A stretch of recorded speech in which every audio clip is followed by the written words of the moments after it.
Allah, dans le Saint-Coran, a fixé le début du jeûne et la fin du jeûne dans le Saint-Coran lui-même. Ça, c'était même pas le prophète qui allait le faire. Il a dit, Bismillahir Rahmanir Rahim, Kulu washrabu, mangez et buvez jusqu'à ce que vous voyez la distinction entre le trait noir et le trait blanc de Fajr. Donc, mangez et buvez jusqu'à Fajr. Qu'est-ce qu'il dit après? Summa atimmu siyama ila layl. C'est la question c'est la précision du frère Moïse ici. Allah dit ensuite, accomplissez le jeûne jusqu'à la nuit. Quand Dieu dit la nuit, demandons au Saint-Coran, qu'est-ce que tu entends par nuit? Parce que là, quelqu'un peut dire, mais quand on dit nuit, est-ce que le coucher du soleil n'est pas le début de la nuit? Allah dit non. Dans le Saint-Coran, Allah utilise à la fois le mot nuit et le mot coucher du soleil. Rabbul Mashriq ou Rabbul Maghribayn, Allah parle de Maghrib. Le Ghurub Shams, il y en a, Hatta Iza Balagat Maghrib Shams.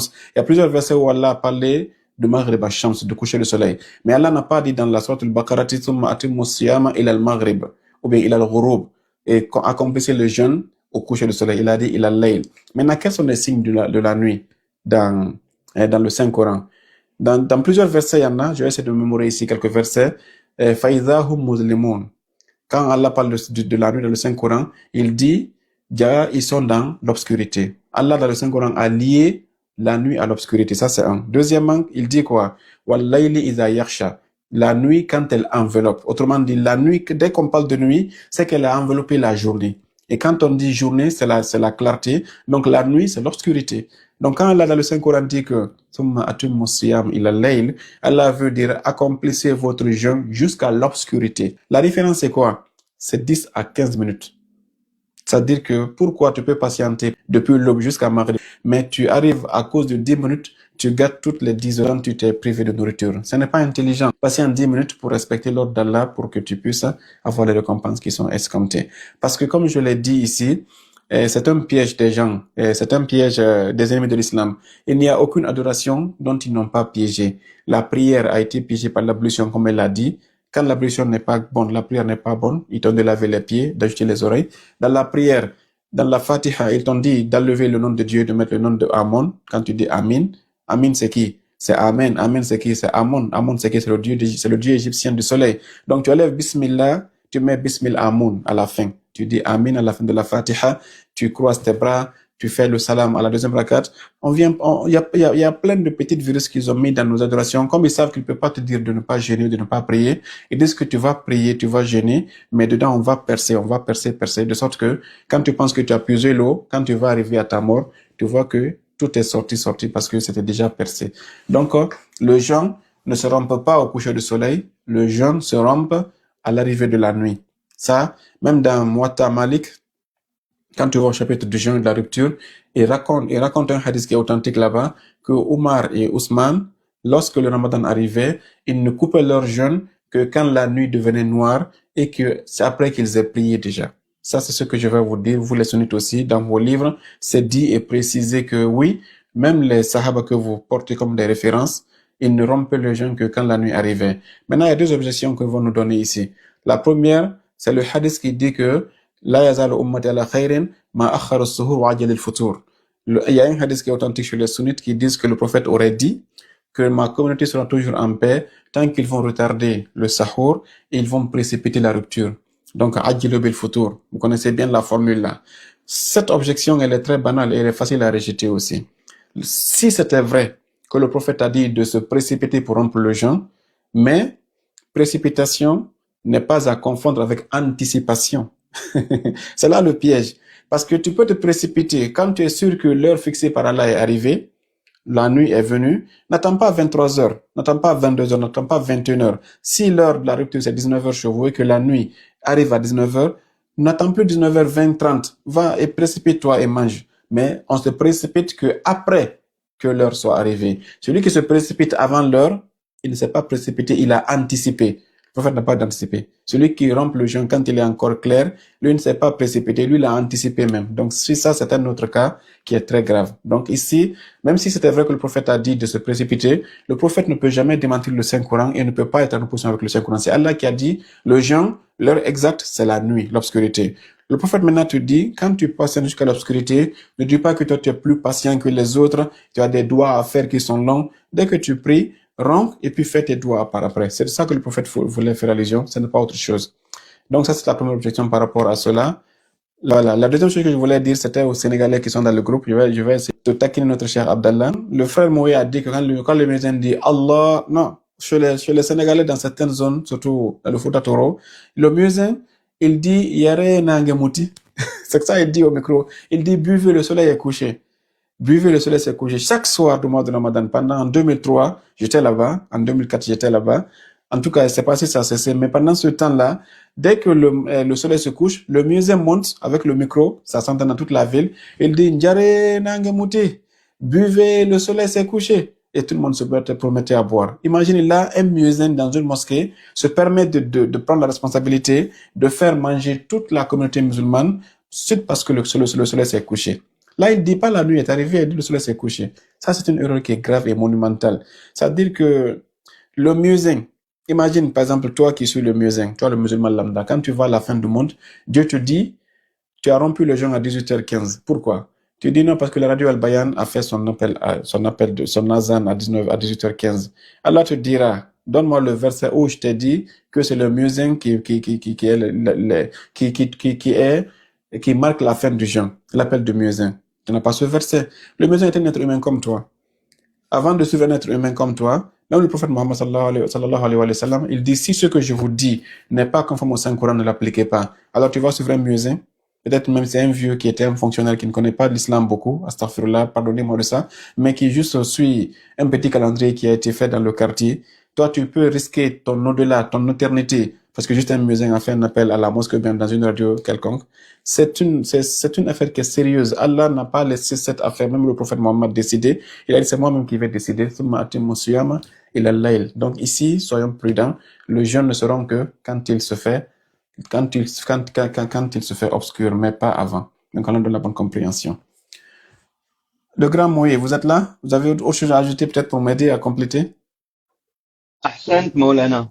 Comme, comme tu l'as dit, Barakallah fik. effectivement, Hayak Allah, Inch'Allah, il est Santé. important de faire la différence entre Al-Maghrib et la rupture du jeûne. Al-Futur, c'est pas les mêmes heures.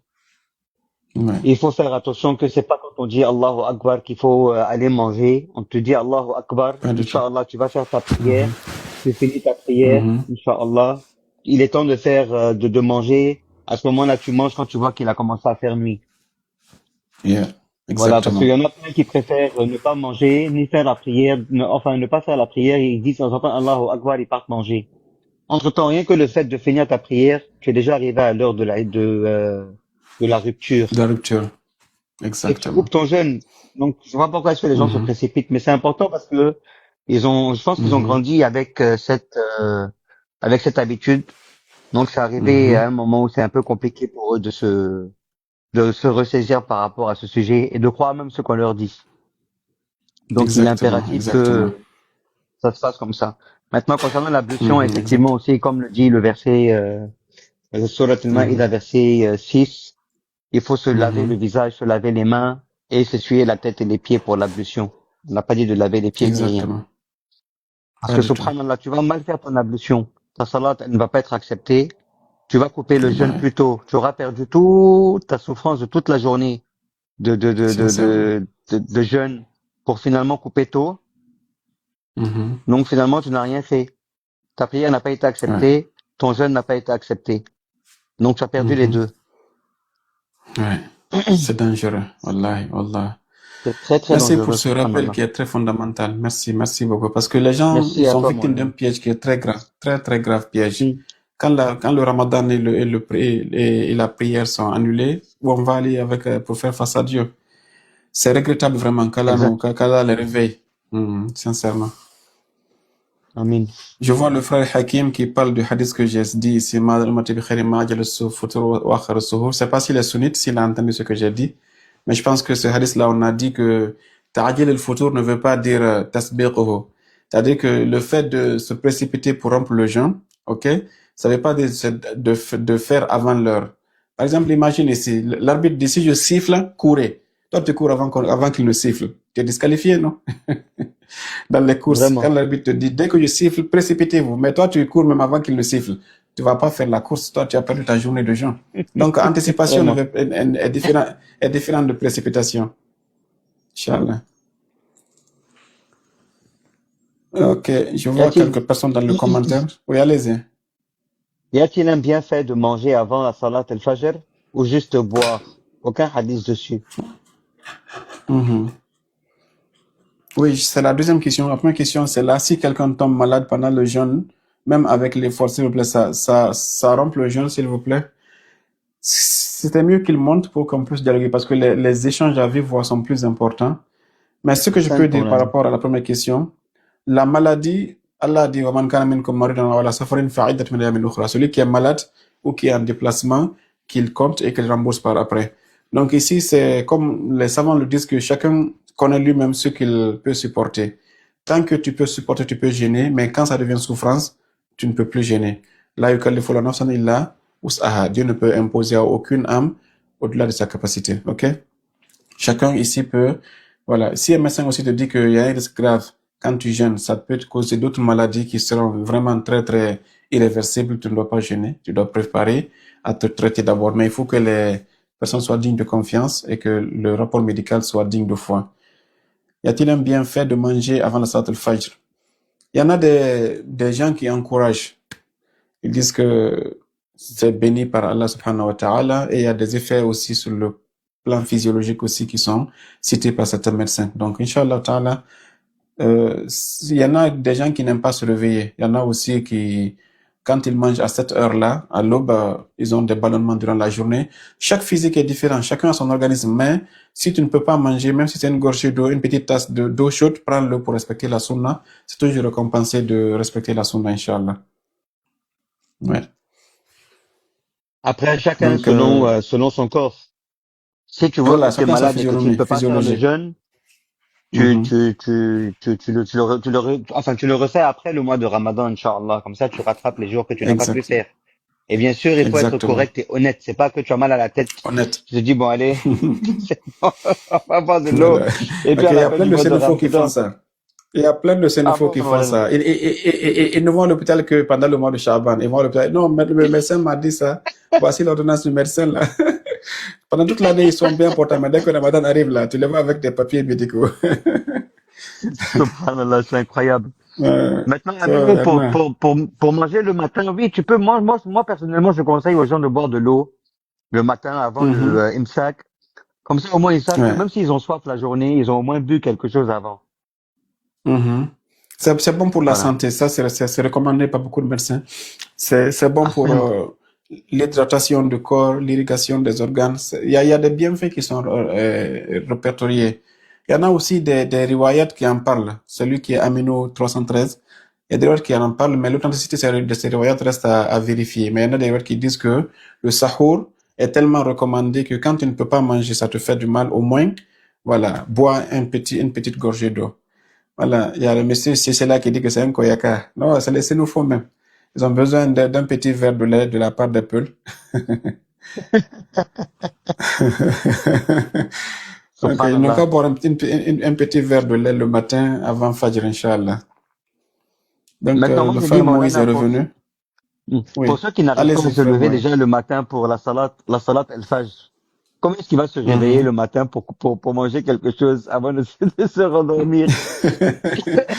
Ah, tu sais, cette partie-là, frère Moïse, c'est très bien de la rappeler. J'ai fait une émission un jour, j'ai titré l'émission Le Ramadan, une épreuve, mais une preuve contre toi aussi. Tu Hassan, sais, il y a beaucoup de sénophos là. Pendant 11 mois, ils ne se lèvent pas pour prier Fajr. Mais Ramadan, là, ils ratent aucun Fajr. Tu sais, il y a des sénophos comme ça aussi. subhanallah. C'est-à-dire que pendant 11 mois, non, le réveil, j'étais fatigué, j'ai pas entendu. Mais le Ramadan, là, il ne manque pas. Ils se lèvent même une heure avant Fajr. Pour ne pas, parce qu'ils savent que Oui, il se s'ils ne réveille mangent une heure pas pour là, ils vont manger souffrir. d'abord. Voilà, donc ces gens-là, moi j'ai dit que le ramadan est une preuve contre ces gens-là. Pourquoi? Parce que tu as dit à Dieu, tu refusais de te lever pendant les 11 autres mois. Là, tu refusais, tu es capable de le faire. Donc le ramadan est devenu une preuve contre toi que Dieu va utiliser. Pourquoi tu ne t'es pas réveillé, Chaban? C'est parce que tu savais que tu n'allais pas gêner. Mais tu t'es réveillé, c'est pas pour la prière, c'est pour ton ventre, tu t'es réveillé. C'est pour Ça, manger c'est pour ton ventre, Hassan. voilà, donc ça c'est contre les sénophos, ils n'ont qu'à faire attention. Tout ce que tu fais pendant le mois de Ramadan, là, même le fait de ne pas boire pendant la journée, de ne pas manger pendant la journée, c'est une preuve d'Allah contre nous. Hein. Imagine quand je vais chez Dieu, Dieu dit, attends, pourquoi tu as bu l'alcool? Je dis, ah Dieu, c'est la tentation, j'ai pas mieux contrôlé. Il dira, ah bon, pendant le Ramadan, l'eau là, l'eau qui était licite, tu n'as pas touché parce que tu as décidé. Donc, pourquoi tu as touché ce qui était haram? C'est parce que tu n'as pas décidé. Ça veut dire que le Ahsan. ramadan t'apprend à...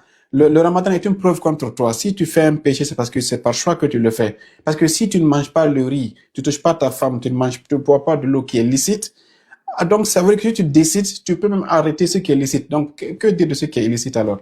C'est parce que tu le veux. Subhanallah. Le ramadan est une preuve contre nous en réalité. Ça, c'est l'une des philosophies du mois de ramadan pour te dire que tu as le contrôle dès que tu veux, tu peux barrer la route du shaitan et tu deviens comme un ange, vivre sans le péché. Mais voilà, les koyaka ou bien les sénophos ne veulent pas entendre ça. Inch'Allah, on va pas trop les taquiner. Donc, il y a aussi Sayyid Zahra alayhi salam qui a dit dans son khutbat al-Fadakiyya, elle a dit, Allah a prescrit le Ramadan, ikhlasan li ikhlasil qawm. Allah nous a donné le Ramadan pour tester notre ikhlas. C'est-à-dire que si tu veux savoir quelqu'un a ikhlas, regarde le mois de Ramadan. Quand quelqu'un est à jeun, ce n'est pas écrit ici, hein, ça ne se voit pas sur ton visage. Peut-être que tu es rentré dans ta maison, tu as pris ton frigo, ton microwave, micro-ondes, tu as chauffé, tu as bien mangé, et puis tu sors, tu fais semblant que voilà. Mais pourquoi tu ne le fais pas? Personne ne te voit dans ta maison, ni dans ton bureau, ni dans ton lieu de travail. Si tu ne manges pas là-bas, c'est parce que tu es en train de développer l'ikhlas. Tu es en train de dire l'engagement que tu as pris le début du mois de Ramadan, que tu vas pas manger durant 30 jours de Fajr à Layl. C'est que si tu respectes ça sans être sous une caméra, sans être surveillé par les gens, c'est que tu es en train de développer et d'accroître ton ikhlas. C'est que tu l'as fait par sincérité par Allah subhanahu wa ta'ala. Donc ici, le Ramadan est l'une des preuves les plus importantes que tu peux être mukhlis quand tu le veux aussi. Ça aussi, c'est une autre dimension du mois de Ramadan. Donc, il y a plein d'enseignements dedans. Ouais. Donc, est-ce que nous avons quelqu'un qui veut monter ou qui a des questions pour ne pas qu'on essaie de garder beaucoup le temps des gens? Le temps est précieux. Yeah.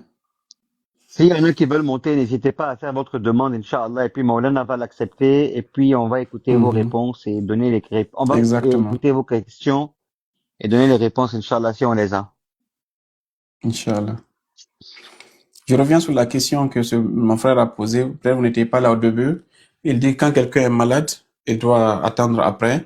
Ça, c'est par rapport à nos frères, les pseudo-coranistes qui disent que le mois de Ramadan est facultatif. Si c'était facultatif, pourquoi Allah a dit à toi qui es malade de rembourser par après? Est-ce que vous voyez un peu la raison? Celui qui est malade ou en déplacement, qu'il compte les jours et qu'il les rembourse par après. Si c'était vrai que le jeûne n'est pas obligatoire, c'est juste une simple prescription médicale, Allah dira, toi qui es malade là, donc comme tu n'es pas en position de jeûner, toi le jeûne, je te dispense. Donc pourquoi Dieu lui dit de rembourser? Est-ce que c'est obligatoire de rembourser ce qui est facultatif? C'est déjà bête de penser ainsi qu'en réalité. Donc toute chose Vraiment. dont si tu ne le fais pas, tu es obligé de les rembourser, tu comprends par ricochet que cette chose-là est une action qui est obligatoire. Mais malheureusement, le Coran prend une partie des versets, laisse l'autre partie. Donc voilà un peu la parenthèse que je voulais rappeler ici, Inch'Allah, parce que je l'avais dit à l'introduction, mais peut-être certains d'entre vous n'étaient pas ici. Ok, Tarawih à la maison en famille après Isha, Inch'Allah. En réalité, tout ce qui est nafila est privé. Ça, c'est le principe en islam. Tout ce qui est farida est public, tout ce qui est nafila est privé. Gardez bien le principe là. Les 5 prières obligatoires sont publiques, comme les Eid, comme les Juma, tout ça là. Mais les nawafil là sont toutes privées et de préférable individuelles. Quand est-ce que tu l'as fait avec ta famille? C'est quand tu sais que parmi eux, il y a des gens qui ne savent pas lire le Coran ou bien qui n'ont pas le niveau. Là, tu peux faire, en tant qu'imam, tu les fais prier. Mais si la personne sait faire, restez tous ensemble, mais que chacun prie de façon individuelle. Vous mettez vos 11 rakats, plus chaf et witr, ça fait 13 rakats, et puis c'est fini. Mais la prière collective n'est adressée que pour les faraïd, comme les 5 farida, ou bien les sunnah mu'akkada, comme les eidain, etc., etc. Donc voilà, on peut faire les nafila, à la maison c'est mieux. Voilà. D'ailleurs, même Maulana, il paraît même qu'il y a un hadith du prophète qui dit que les prières surérogatoires se font à la maison. Et les Oui, prières c'est ce que je vous obligatoires dis, se c'est font dans la privé, mosquée. Oui, Hassan, à la mosquée. Non, c'est pour confirmer Privé, en fait ce public que là. tu disais. Hassan. Exactement, privé, public là. Tout ce qui est obligatoire, c'est à la mosquée, public. Tout ce qui est surrogatoire.